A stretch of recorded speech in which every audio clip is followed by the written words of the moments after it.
দীর্ঘ অপেক্ষার পর মুষলধারে বৃষ্টি চট্টগ্রামে।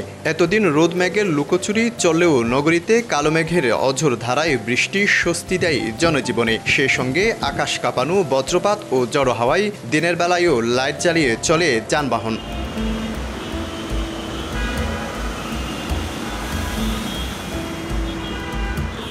তবে শেষ স্বস্তি মুহূর্তে রূপ নেয় দুর্ভোগে, যখন নগর জুড়ে সৃষ্টি হয় জলাবদ্ধতা, ডুবে যায় নানা সড়ক অলিগলি। নগরীর ওয়াসা, হালিশহর, জিসি মোড় সহ বিভিন্ন এলাকা তলিয়ে যায় হাঁটু পানিতে, ব্যাহত হয় যান চলাচল, বিপাকে সাধারণ মানুষ।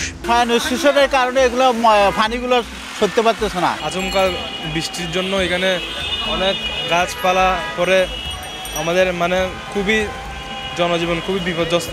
তবে দুর্ভোগের মধ্যেও অনেকেই কাঙ্ক্ষিত বৃষ্টি পেয়ে উল্লাসে মাতেন। গা ভিজিয়ে সেলফি তুলেন স্কুল কলেজের শিক্ষার্থীরা। এত গরমের মধ্যে আমরা যে এখন একটু বৃষ্টি পেয়েছি, আমাদের খুব আনন্দ লাগছে। রোদ ছিল ভালো লাগে নাই, এখন বৃষ্টি হচ্ছে ভালো লাগছে। রোদ ছিল, এখন বৃষ্টি হচ্ছে, অনেক ভালো লাগছে। বৃষ্টি খুব ভালো লাগছে, গরমের তাপমাত্রা অনেকটা কমছে। মুষলধারে বৃষ্টির সঙ্গে কালবৈশাখী জড়ো হওয়ায় উপড়ে যায় গাছপালা। এতে অন্তত 8 থেকে 10টি সড়কে বন্ধ হয়ে যায় যান চলাচল। প্রথমে ফায়ার সার্ভিস গাছ সরানোর কাজ শুরু করলেও পরে যোগ দেয় সেনাবাহিনীর সদস্যরাও। আনুমানিক 4:30টার দিকে আমরা খবর পেয়ে আমরা আসছি। এখানে 3টা বড় বড় গাছ পড়েছে। পতেঙ্গা আবহাওয়া অফিস জানিয়েছে, বিকেল 3টা থেকে সন্ধ্যা 6টা পর্যন্ত 3 ঘন্টায় 97 মিলিমিটার বৃষ্টিপাত হয়েছে চট্টগ্রামে। আগামী 24 ঘন্টায় আরও ভারী বৃষ্টি ও ঝড়ো হওয়ার সম্ভাবনা রয়েছে।